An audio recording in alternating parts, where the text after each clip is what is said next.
They were. I'm going to tell you, giving it away faster than I can make it. And they were. It's ridiculous. You sound like my wife. She says the same thing to me. Yeah.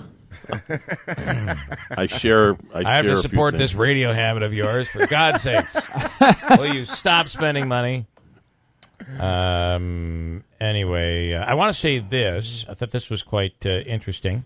I like the song, Bill, by the way. Do you like it? Yeah. UTICA? Yeah, I thought it was good. Yeah, thank you. I think this could be this is part 2. I did it years ago. Years ago I did one and did the same song. And I think this could be like let's wait recurring for some things. It'd be a recurring bit.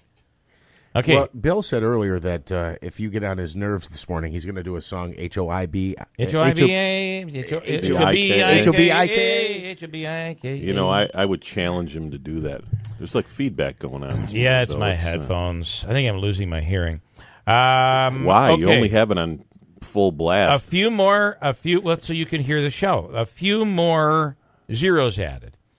The budget in 1978 for the Boilermaker. Boilermaker 1, the budget was $750. What was last year's budget for the Boilermaker? $133,000. That's my guess. I'm going to say $250. Anybody? Andrew, you want to take a guess? I don't. I'll probably get it wrong. So. Davey, you want to you're in real estate. You should know. You should be able I could tell you right now. I could tell you the value of a home, but I'll say $285. $750,000. I thought you alluded to the that. budget. Wow. And this year they're doing 100. Is it 100,000 in prizes this year? Oh, I'm so far off. Joe, come on. Well, I wouldn't pay retail. Tim Reed's response: I wish it was $133,000. Yeah. Let's see, and then I have this that I think is pretty interesting. We were talking about 2x4s. And I received this. So a 1x3 is actually 3/4 inch, 3/4 of an inch by 2.5 inches. A 1x4 is 3/4 of an inch by 3.5 inches. A 1x6 is 3/4 of an inch by 5.5 inches, and a 1x8 is 3/4 of an inch by 7.25. It seems like there's a pattern there, Bill. You think? Yes. You want me to read them all? I have many, many more. These are fascinating facts, and I think you should continue if it makes you feel good. This is pure ratings here. I don't know if you know. This is great radio. 4x4 is 3.5 by 3.5. Oh, my God. I can't believe it. Please. You're beginning to get on my nerves.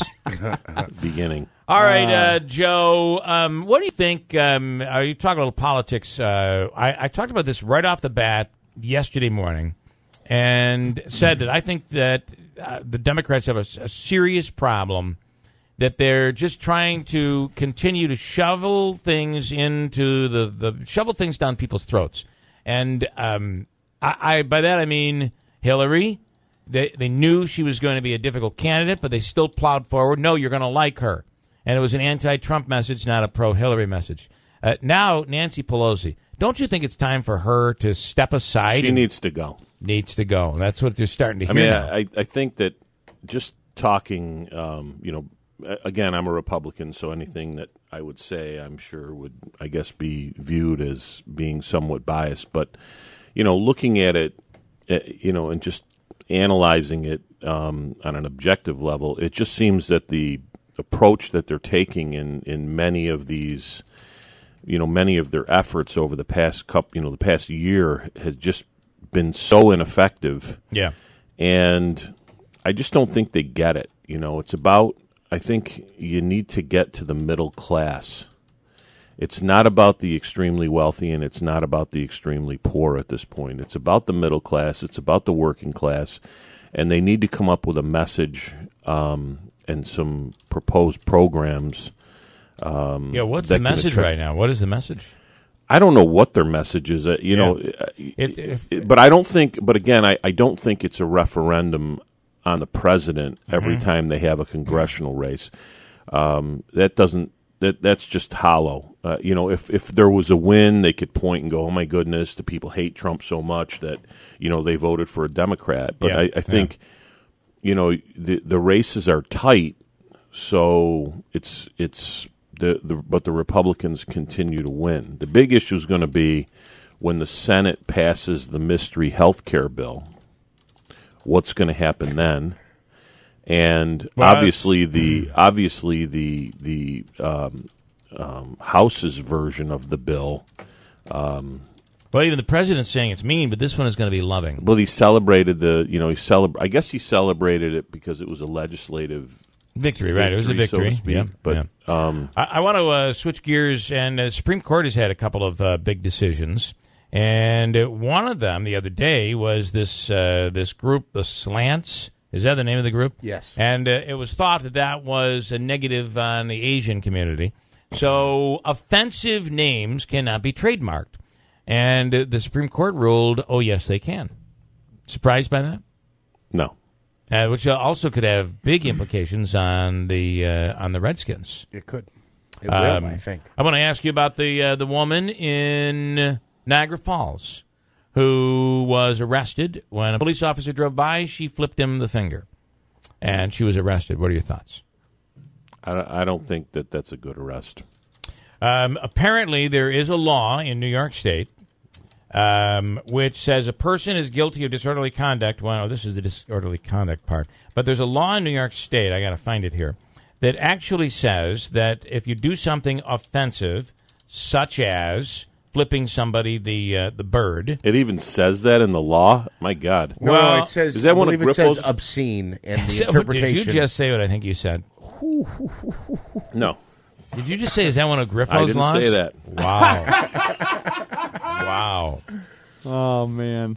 So you would defend somebody. Now, there was a case in St. Johnsville where the judge, a federal judge, overruled a local court and a state court, and a federal judge ruled that it was his free expression that he was allowed. I don't think that a law that would prevent somebody from doing that would pass the constitutional My question test. is, if that's all that occurred, why are we wasting time on it? Yeah. I'm sorry, but that's... He knew her. He knew her, apparently.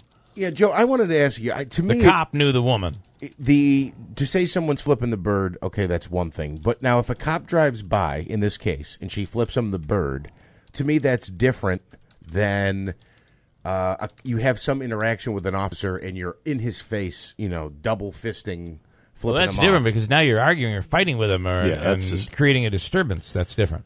I think you have to act with respect when you're, discussing things with a police officer.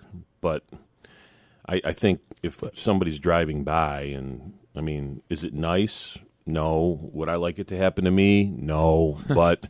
it happens to me twice a week. But I'm just saying that, to me, it's just one of those things where you shake your head and you keep on going. It's just... What is going on in traffic right now?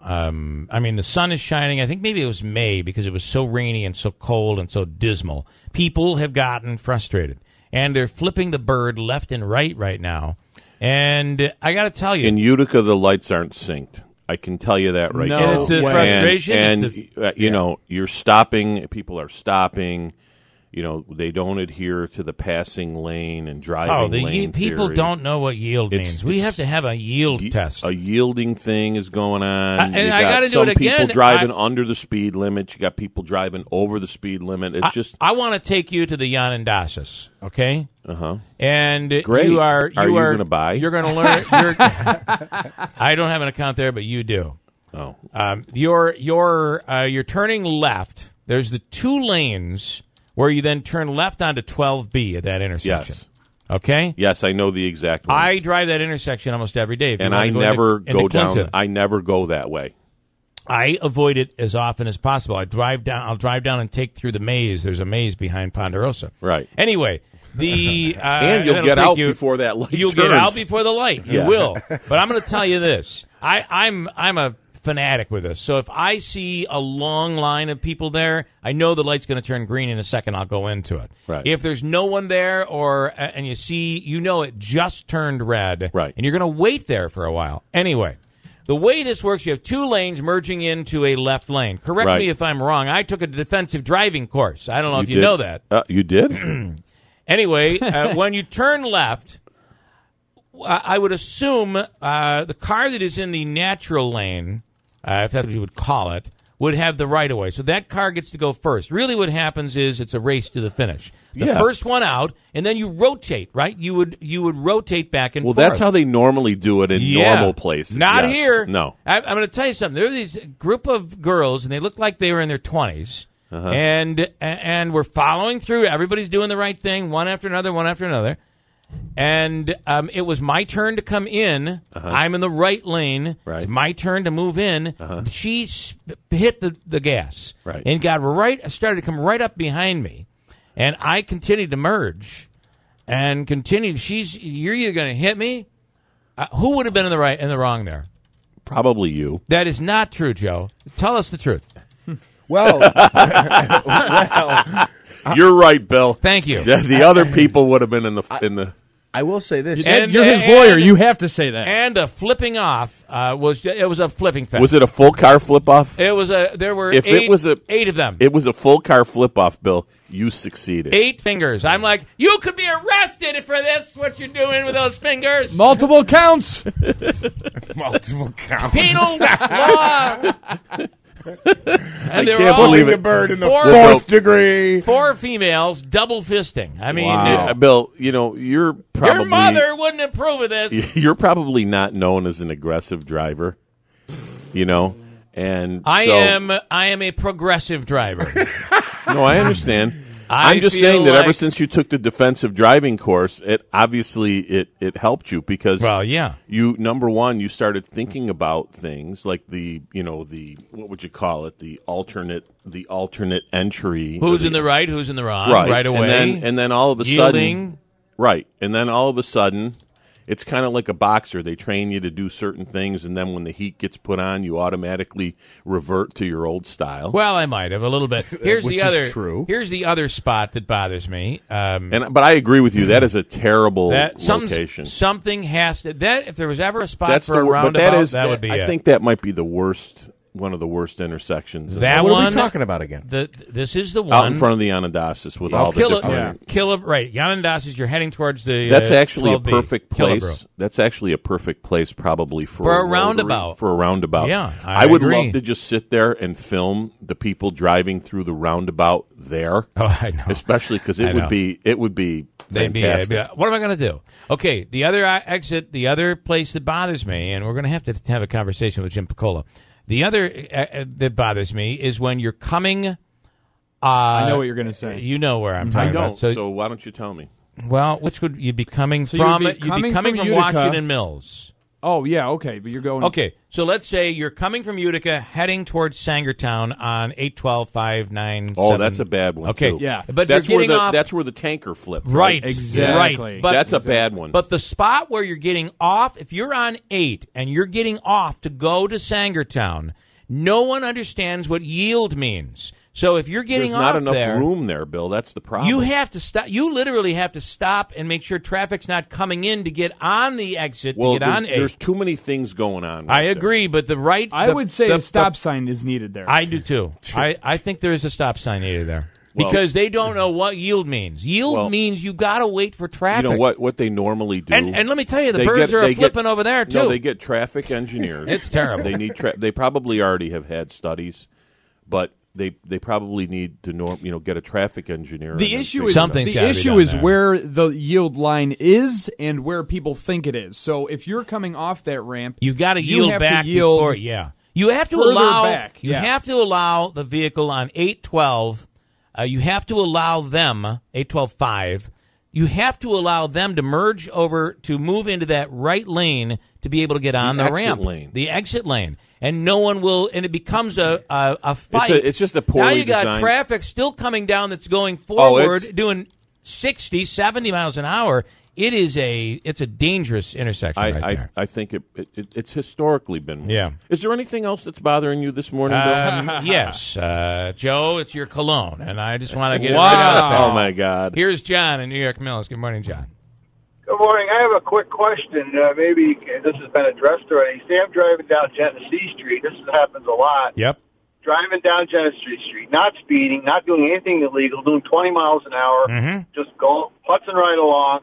And pedestrians just kind of jump out of nowhere, not in a crosswalk, just feeling like they own the road and jump out in front of you. Hit them. You know, you almost hit them. Then don't hit them. Don't do that. No, and then you almost hit them. You toot the horn, and then you get the bird. Yep. A double bird. Mm-hmm. So now, my understanding was, if there's a crosswalk, they have to go on a crosswalk or it's jaywalking, and they can actually get a pedestrian ticket for that. Is that true? Is that true, Joe? Yeah, I guess there's a jaywalking statute. I've heard of it. I've never actually. Have you ever had a case where no, you had I've never had a jaywalking case. Listen, I'm going to tell you something, John. I don't know what it is. We had somebody complain about it just the other day. I'm curious if anybody walking knows. in the street. Why are people walking in the street now? Well, there is. Are you talking about in Utica? Know that there is a law, a pedestrian law, that if there's an available sidewalk that's clear and available, and they go in the street and walk, they can get a pedestrian ticket for walking in the street when there isn't available sidewalk. I think I've seen that before, by the way. Right. That I've seen. All right, John. Thanks. You bring up a good point. And it's almost like they're flipping you off before they're flipping you off by walking there and kind of looking at you like, "What are you going to do, hit me?" To me, that is actually a gesture in itself. And then they finish it off with like a double bird. By the way, Paul Buckley says, "Notice your traffic woes. Welcome to New Hartford. Kind of makes you want to move back to Mohawk, doesn't it?" Thank you for that, Paul. He's not used to all that traffic. You know, I had somebody that actually, you know, kind of opened a door on somebody and hit them. You know, knocked them over. Oh, because they were angry? Yeah. Oh, as they were driving, they kind of opened the door and, wow. I've thought of that. Yep. I haven't done it. No. I've thought of it. Don't, Bill. Don't do it, before we move on, there's something. If you think about it, there's a study that says if you think about it, you really want to do it. Oh, there's no doubt. Really? I want to do it. Before we move on. Joe, if you think about it, you want to do it. Think about what you've been thinking about. I have to just say this. The views expressed on this program are not necessarily those of WIBX, Town Square Media, or its advertisers.